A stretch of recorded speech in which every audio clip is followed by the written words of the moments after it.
Hey guys, what's up? Today in the Brick Lab, we're going to be opening up a handful of the LEGO Collectible Minifigure Series 22 blind bags. I'm pretty confident that I got a full set of 12, but let's open them up and see what I got.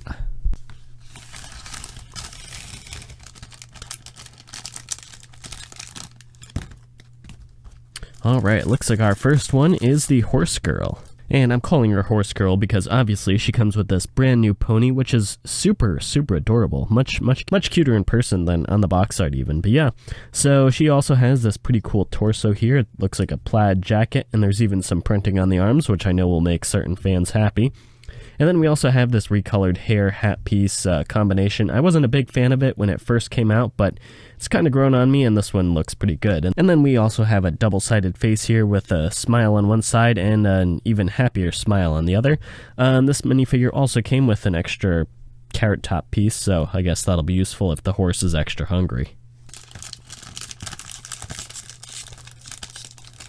This is honestly a minifigure that I was going to pass on at first just because I'm not into the whole fantasy genre, but she does have a cool sword and a cool shield here.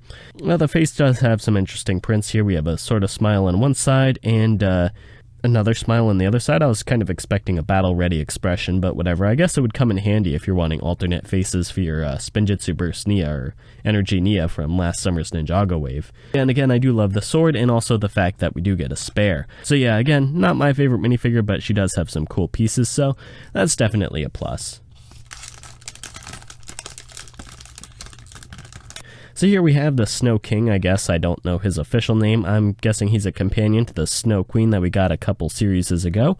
He's a really solid minifigure and honestly one of my favorites from the series. He's got a pretty cool snowflake shield design, which I could see that coming in handy later on. And he just has this whole Northern Warrior vibe that's really cool. Along with this unique fur cap, and he also does have two expressions. This one on the front looks a little kinder, and the one on the back is a little sterner.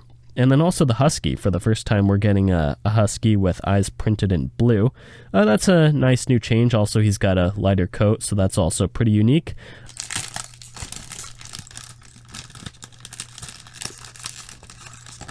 Alright, this guy's super adorable, just from his little welding helmet to the face he has on underneath to his little robot companion here. Now, I should say I'm not a huge fan of the robot companion. There's something about the design that just really bugs me. I don't know, it just kind of seems a little bit lazy, but again, I'm not sure what else LEGO would have done at this scale, so I guess it's alright. I really like the fact that they have a battery indicator printed underneath his helmet opening there. It's really nice to see them intentionally using that empty space here, which really always used to bug me with minifigure helmets when I was a kid. I always wanted it to cover their full head, and it always bugged me that the back was uncovered, even though obviously they need room for like a backpack or some accessory. But and then we also do have some extra pieces here. This drill is actually not an extra piece. You can swap it out with his robot hand here, and he can drill stuff instead. I prefer to use that as a robot claw, though. That's just my own personal take. And then we have an extra eye, claw, and drill right here. So yeah, kind of some fun extra pieces there. So much like the Snow King, this guy also goes well with one of the other minifigures from a separate series, and he's pretty fantastic overall. I really love this hairpiece for some reason. It's nice and goofy, and it just, I don't know, it looks great on a character like this, and it's good to get it in as many colors as possible. His face is super confident, and I really love it. Not a big fan of the star designs, but, you know, I guess it goes with the whole ice skating thing. Surprisingly enough, his trophy is undecorated, though. I think in the past, LEGO has decorated some of these trophies that the collectible minifigures have. One thing I do like is that they did include one of these transparent minifigure stands with him, so that he can actually stand on his plate without having to remove the skates, which has been a problem with some of the other collectible minifigures. So it's good to see that they fixed that issue here.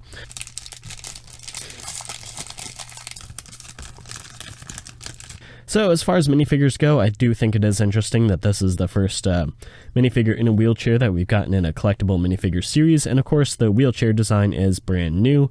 There also, it looks like, a couple of new wheel pieces included here.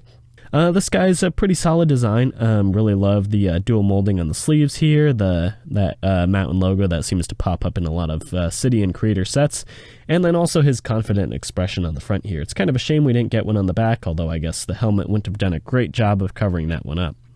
But yeah, and then of course he also has one of these metal pieces, which has come with numerous collectible minifigures in the past.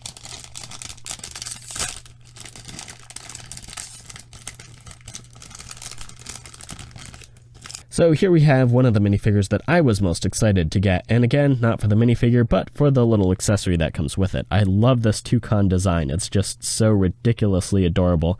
And again, like with most of these animal designs, I'll never actually use it for anything practical, but it's just so nice and I like having it around. Oh yeah, and there's also this Explorer minifigure who comes with it too. Can't ignore this minifigure though, because there are some solid pieces here, like some binoculars, which are new in dark green, I believe, and also this pink purse element. Plus her torso and legs are very nicely decorated, but they're also just generic enough that you could use them with a whole bunch of other minifigures and it wouldn't look too out of place. One thing that I also like is her face. I could see it being useful as a good alternate face for Nia from Ninjago. She also does come with an extra set of dark green binoculars, which is fantastic. So most collectible minifigure series usually have a person in some sort of food costume, and it looks like this one's a chili pepper. Not really one I was expecting, but not a terrible choice either. I really love the face she has on here, which is kind of sweating, which could be either due to the costume or due to the fact that, you know, chilies are kind of hot. She also has this cool torso design, which I wasn't expecting either, and also she comes with a standard carton of milk, just because that's what you're supposed to drink if you overdose in these things.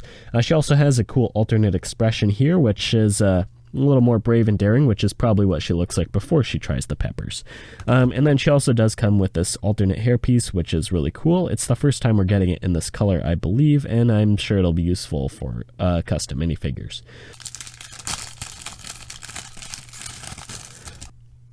So every collectible minifigure series also usually has an animal costume person, and this one again is no exception. We have a lady running around in a raccoon costume. She's also carrying a white trash bag, which is a fairly unique piece. It hasn't been used very often, and then of course she also comes with a green trash can piece, which is again a first for collectible minifigures. And then also she has a face underneath, which it reveals she's slightly older looking. She has a smile on one side and a more enthusiastic smile on the other. And then she also comes with this gray hairpiece, which is pretty common at this point, I think, but it's always nice to get some spares of. Alright, and next up, it looks like we have every castle fan's favorite minifigure. Alright, so this guy's a pretty fun minifigure to have. He's the medieval bard or minstrel or whatever you call him, or whatever his title is. He comes with a loot piece, which is new. Speaking of which, though, he would probably fit in very well with the castle and blacksmith shops that came out earlier last year. And then he also comes with 3 coins, one of which I think is technically an extra, but it's a pretty cool design. You can see there's a little crown molding on top here, which I guess is a reference to one of the past castle themes. Next up, we have the classic space alien. Well, I'm calling him classic because of the classic space logo on his chest. I'm sure space fans will really get a kick out of that. Of course, they will have to switch out the arms and legs since they're not very classic spacey. But overall, it's a pretty solid minifigure. I think the head is very clever how they pulled it off with a modified killer moth headpiece, and then this regular minifigure head underneath as the mouth. There's also an alternate expression on the back where he's even more excited, which is kind of surprising.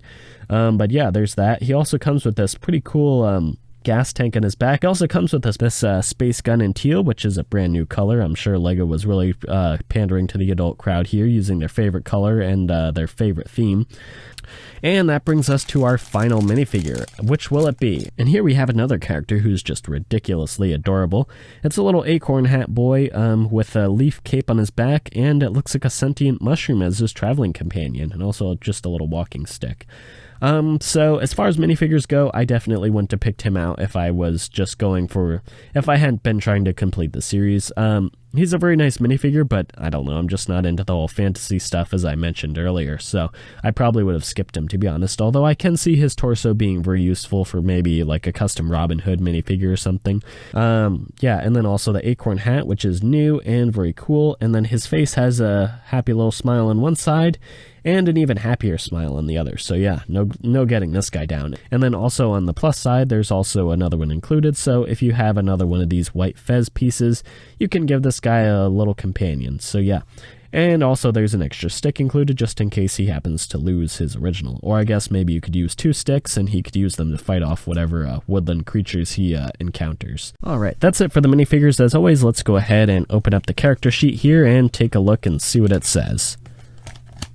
Well, obviously it's not going to say anything, but it'll give us a nice little overview of all the characters on the sheet. So, yeah, just pretty much what we've opened up so far. So, there is that, and again, how to build, which this time I actually ended up not needing. So, yeah, there's a +1 for me. Alright, so that brings us to final thoughts, and my final thoughts are, this is actually a pretty solid series. To be honest, when I first saw it, I was only planning on getting a couple of the minifigures, like, obviously, the Explorer here with her toucan, and the girl with her horse, and the robot was pretty cute, and then the Bard, and then this guy, well, you know, I guess maybe there are a lot more than I was thinking originally. But yeah, looking at it now, I'm not really regretting getting any of them, so I'd say that's probably a good sign.